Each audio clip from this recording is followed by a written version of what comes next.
Fala moçada, beleza? Tudo certo? Vamos agora ao nosso terceiro bloquinho relacionado às tendências pedagógicas. No último bloco, a gente finalizou as tendências liberais e agora a gente vai introduzir aí as tendências progressistas, tá certo? Então vamos comigo na tela, uma vaga é sua. Então, aspectos pedagógicos sociais da prática educativa segundo as tendências pedagógicas, vídeo 3. Vamos começar aí pela pedagogia progressista libertadora.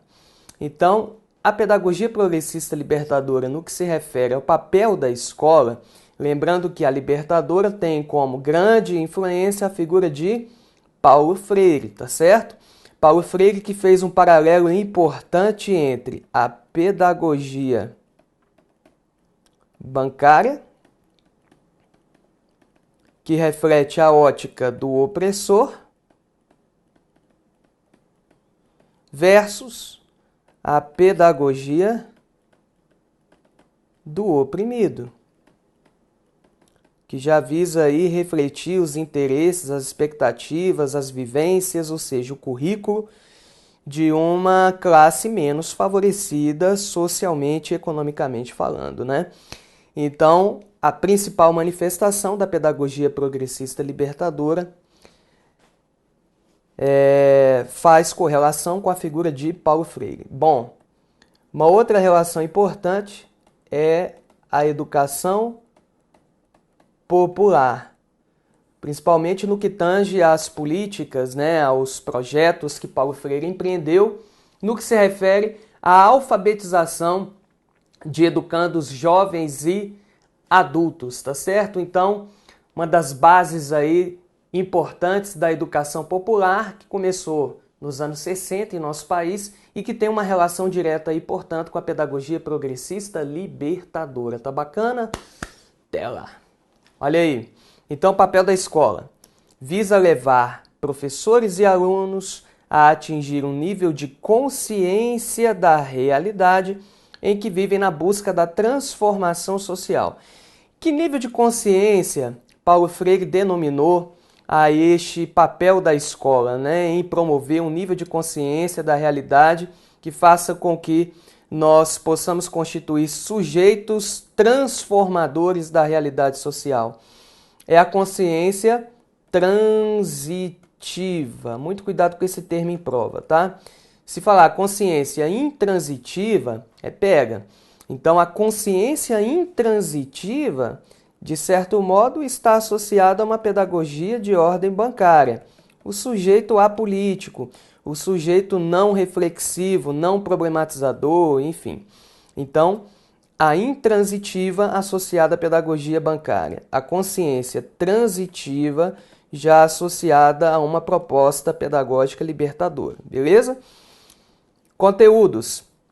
Nós temos os temas geradores de discussão, em que o currículo ele nasce na sala de aula, ele é desenvolvido pelos professores e pelos alunos dentro da sala de aula, enfatizando a importância do currículo real, ou seja, aquilo que acontece na sala de aula, valorizando os interesses e as expectativas dos educandos. Então, um currículo que parta das vivências, das expectativas, de temas que estejam devidamente contextualizados com a realidade dos educandos. Então, a contextualização da realidade, beleza? Ou com a realidade. Então, é bom a gente especificar aqui os pontos-chave, né, podemos dizer assim, da teorização de Paulo Freire e, consequentemente, da pedagogia progressista libertadora, tá certo? O que mais, Leandro? Com relação aos métodos, então nós temos a proposição de grupos de discussão através dos círculos de cultura. Mais à frente eu vou voltar nesse ponto aqui. Professor e aluno, a relação professor e aluno, ela é de igual para igual. Isso daqui permeia uma relação horizontal, né, de igual para igual, e que está diretamente associado ao contexto da relação dialógica, tá certo? A relação dialógica em que professor e aluno estão em condições de igualdade, ou seja, permeando relações horizontais.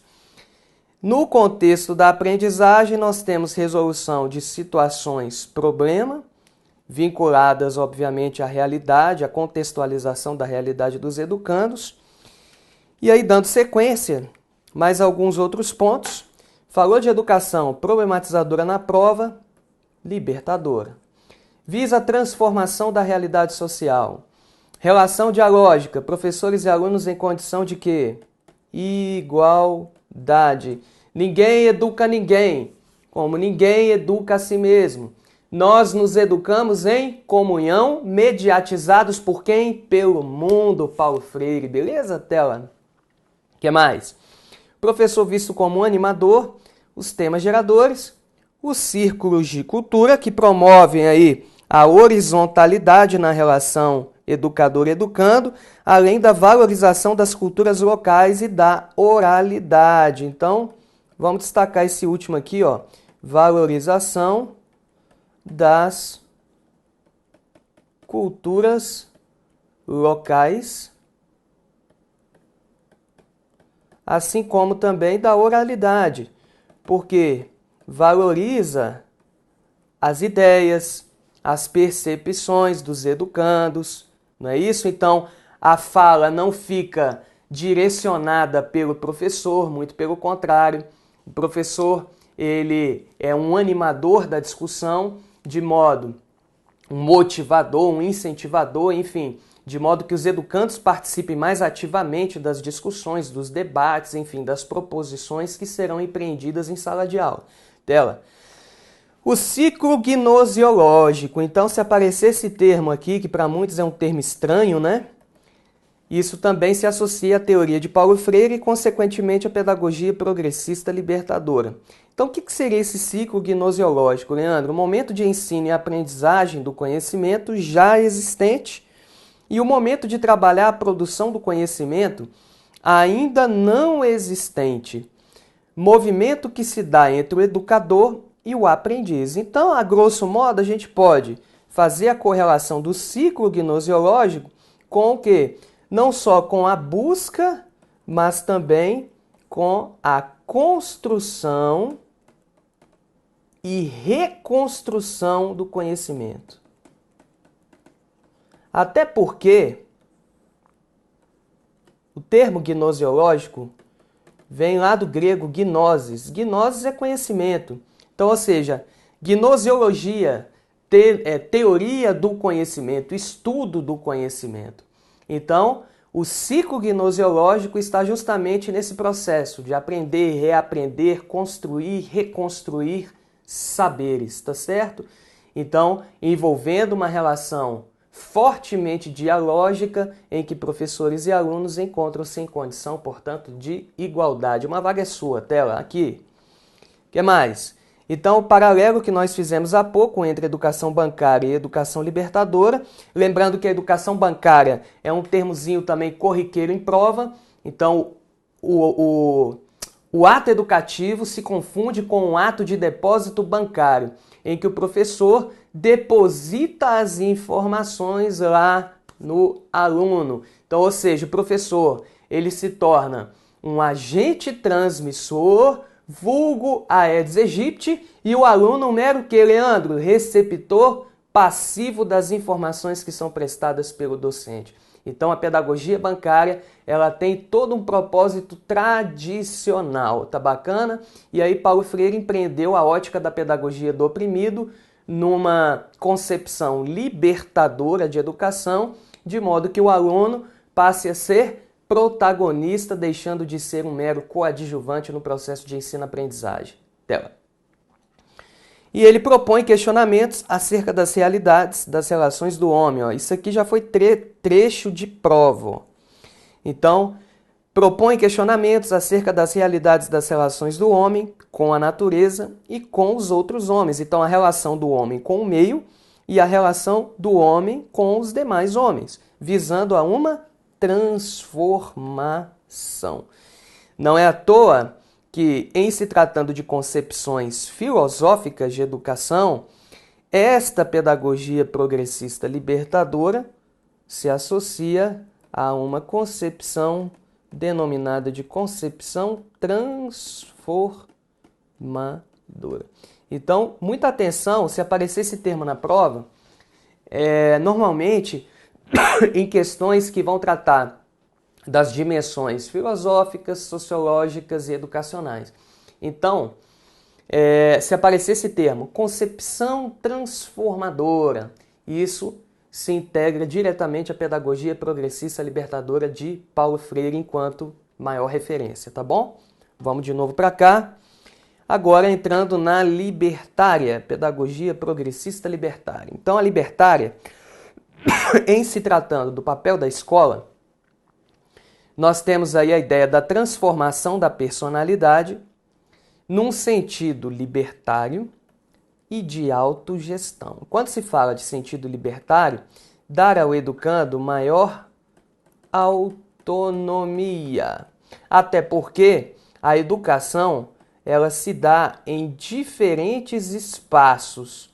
Então, ou seja, em diferentes espaços, além, é claro, da escola.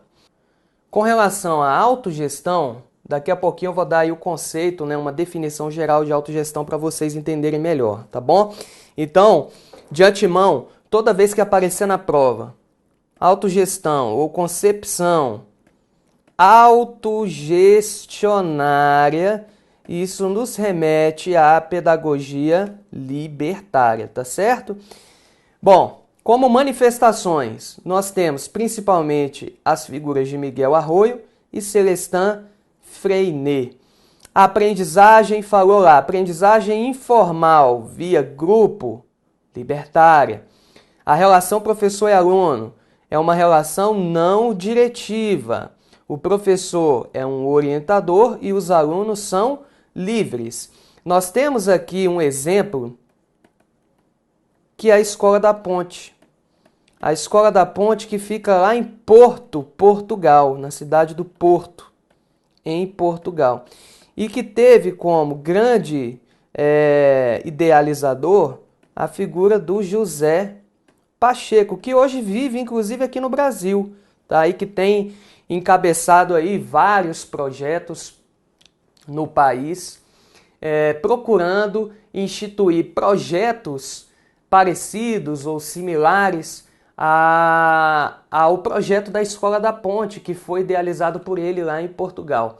Então, essa ideia do professor como orientador, os alunos livres, no que se refere a, por exemplo, quando que o educando deseja ser avaliado, o que o educando deseja estudar no dia de hoje lá na escola. Enfim, então os alunos eles têm uma maior autonomia, uma maior liberdade no que tange aí ao traçar um caminho além das metas educativas a serem atingidas ou a serem buscadas ao longo do seu próprio desenvolvimento. Então, deem uma olhada, é sempre bom vocês darem uma olhada, por exemplo, em alguns vídeos. O YouTube, por exemplo, é um canal bem interessante, né? Já que serve como repositório de vídeos gratuitos, enfim. Então nós temos vídeos de muita qualidade, que trazem, né, que carregam consigo muitas informações interessantes. Então tem alguns documentários interessantes sobre a Escola da Ponte. Vale a pena vocês darem lá uma assistida com relação a isso, tá bom? Tela. O que mais? Os conteúdos. As matérias são colocadas, mas não exigidas, né? Refletindo um pouquinho do que a própria Escola da Ponte traz aí enquanto modelo.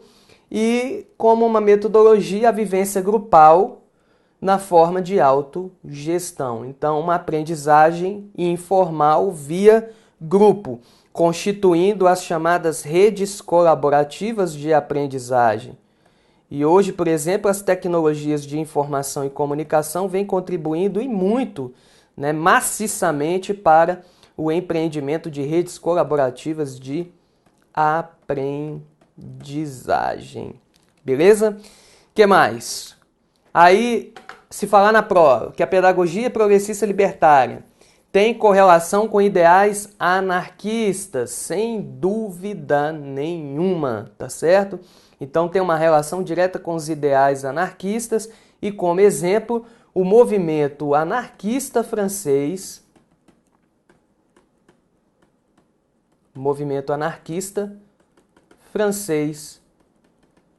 lá do século XIX. Tá aí uma importante relação, tá?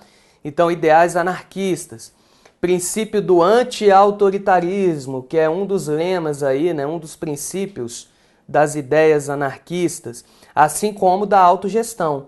Então, quando se fala da autogestão, não existe o controle da atividade de um indivíduo por outro, como ocorre na alienação, e sim um controle do indivíduo por ele próprio, no interior de uma coletividade que se autogoverna. É como se eu dissesse o seguinte, não existe chefia. O próprio indivíduo ele tem as suas responsabilidades, ele tem ciência das suas tarefas e ele, tendo essa ciência das suas responsabilidades e tarefas, ele vai empreender o que ele necessita empreender dentro desta coletividade, tá certo? Então olha aqui, supõe a gestão da educação pelos envolvidos no processo educacional. E isso vai significar o quê? A devolução do processo de aprendizagem às comunidades onde o indivíduo se desenvolve, bairro, local de trabalho, o que vai permear uma maior aproximação entre escola, comunidade em geral e família, tá certo? Então, a autogestão, ela visa promover essa maior articulação, essa maior integração entre escola, comunidade e família, deixando claro que não há controle da atividade de um indivíduo por outro. Beleza?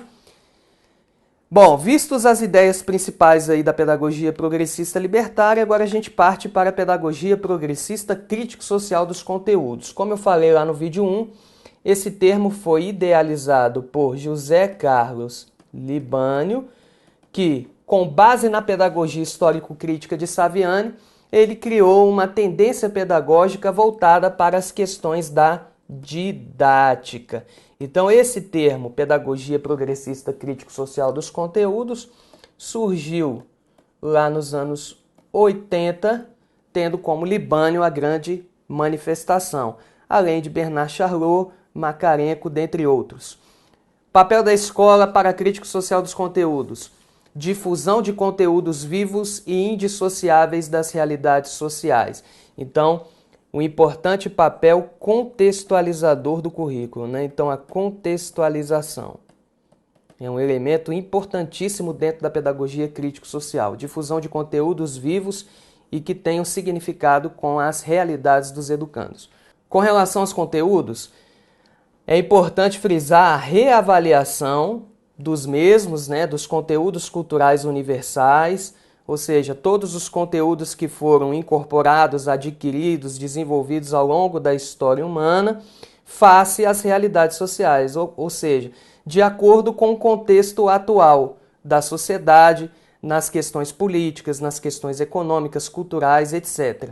Com relação aos métodos, favorecimento da correspondência dos conteúdos com os interesses dos educandos e que estes possam reconhecer nos conteúdos o auxílio ao seu esforço de compreensão da realidade.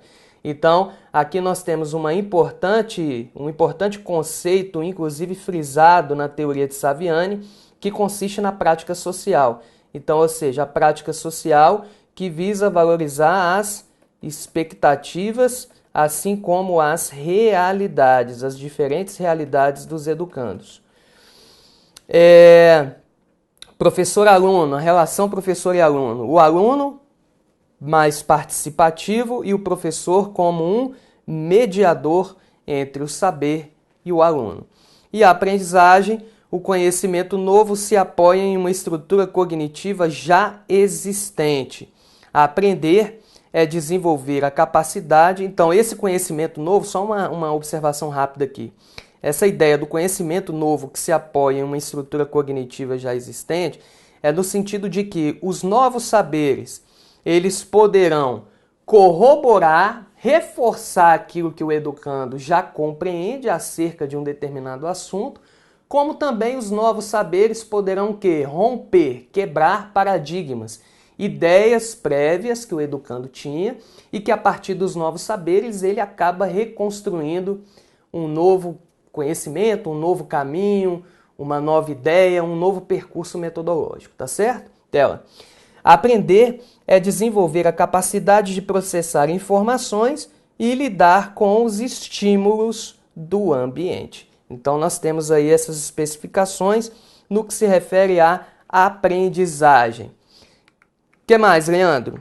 Então, falou na prova, contextualização curricular, o professor visto como um mediador, os alunos construídos pela experiência pessoal e subjetiva. Se falar assim, deve-se partir de uma situação hipotética não, mas sim de uma situação real. Então, quando se fala de experiência pessoal e subjetiva, isso deve partir de uma situação não hipotética, mas sim real. O aluno sujeito portador da prática social viva, situação real. Preparação do educando para o mundo adulto e suas contradições, fornecendo-lhe um instrumental por meio da aquisição de conteúdos e da socialização dos mesmos para uma participação organizada e ativa na democratização da sociedade. Então, o foco não é meramente adquirir conteúdos como na ótica da pedagogia liberal tradicional, mas fazer com que o educando saiba aplicar esses conteúdos junto à sua realidade com o propósito de mudança positiva junto ao seu próprio contexto social. O que mais? A relação direta da experiência do educando confrontada com o saber sistematizado. Então, mais uma vez aqui, a importância da contextualização, que, portanto, é uma palavra-chave que faz correspondência com a pedagogia progressista crítico-social dos conteúdos. E a histórico-crítica, que para muitas obras ela é sinônimo da pedagogia crítico-social dos conteúdos. Então, vale novamente a observação que eu fiz lá no primeiro bloco de videoaula. Para muitos autores, nós temos essa relação da pedagogia histórico-crítica com a crítico-social dos conteúdos. Em prova, eles vão fazer contrapontos entre a pedagogia histórico-crítica e a crítico-social? Não. Trocando em miúdos, a histórico-crítica surgiu quando, Leandro? Aqui na tela, nos anos 70, lá na PUC São Paulo, com Dermeval Saviani, tá? Nos anos 70. Libânio, tomando por base os estudos da pedagogia progressista histórico-crítica de Saviani, ele constituiu para a didática, já nos anos 80, o termo pedagogia progressista crítico-social dos conteúdos. Então, podemos dizer que seja uma adaptação, no caso a crítico-social dos conteúdos, uma adaptação da histórico-crítica para a didática. Agora, vale a pena a gente fazer algumas caracterizações acerca da pedagogia progressista histórico-crítica, porque, por vezes, aparece em prova o termo pedagogia histórico-crítica e as suas caracterizações na teoria de Dermeval Saviani. Então, é o que a gente vai fazer aqui agora nesse slide. Vamos comigo aqui na tela. Então, olha só.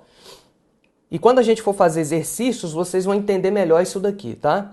Então, Saviani, concepção dialética, a dialética que permeia a reflexão, o ato que consiste no processo de ação-reflexão-ação, Então, uma concepção dialética reflexiva e a relação com o materialismo histórico. E quando a gente fala de materialismo histórico, a gente pode definir a importância das condições materiais, as condições materiais ao longo da história humana que passam a ser determinantes, principalmente a partir do ordenamento do sistema capitalista de produção. Então, ou seja, a ideia do materialismo histórico, ela vai pregar a infeliz exploração do homem pelo homem. Então isso daqui, Leandro, tem uma relação direta com quem? Com a doutrina marxista. Então, Saviani, ao longo da sua teorização, ele foi extremamente influenciado pela doutrina empreendida por Karl Marx e Friedrich Engels, que foram críticos do modelo capitalista de produção. Então, ou seja, o capitalismo enquanto um modelo dominante e que tem como talvez uma de suas principais ações, talvez não, com certeza uma de suas principais ações, a divisão entre as classes sociais. Então, ou seja, de um lado os ricos, ou seja, aqueles que detêm os meios de produção, do outro os pobres, que vão representar a força de trabalho, que vão vender a sua força de trabalho, intelectual ou manual, para, em troca, receber um salário aí no final, no início do mês, tá certo? E essa relação é uma relação desigual, na qual Marx denominou de mais-valia. Então, ou seja, a lógica de exploração do trabalhador em prol de uma minoria que detém os meios de produção, ou seja, os capitalistas. Então, olha aqui. Falou na prova de concepção dialética, relação com o materialismo histórico, tá certo? Histórico-crítica. Fortes afinidades com a psicologia histórico-cultural de quem? De Vygotsky. Então, olha aí a relação com a psicologia histórico-cultural de Vygotsky. A psicologia histórico-cultural também é chamada de abordagem socio-interacionista. Então, vamos destacar aqui, ó, o socio-interacionismo. E a centralidade da educação escolar na socialização do conhecimento sistematizado. Então, no compartilhamento, a socialização, o compartilhamento do saber sistematizado. Além, é claro, da ideia de que a educação deve ser compreendida como mediação no seio da prática social global. Então, com isso, a gente finaliza mais um bloco relacionado às tendências pedagógicas. Leandro, exercícios. Aí é o que a gente vai fazer no próximo bloco, que será o quarto e último vídeo relacionado às tendências pedagógicas. E aí a gente vai fazer só exercícios para vocês verem como é que isso tudo pode cair. Bacana? Uma vaga é sua e até a próxima.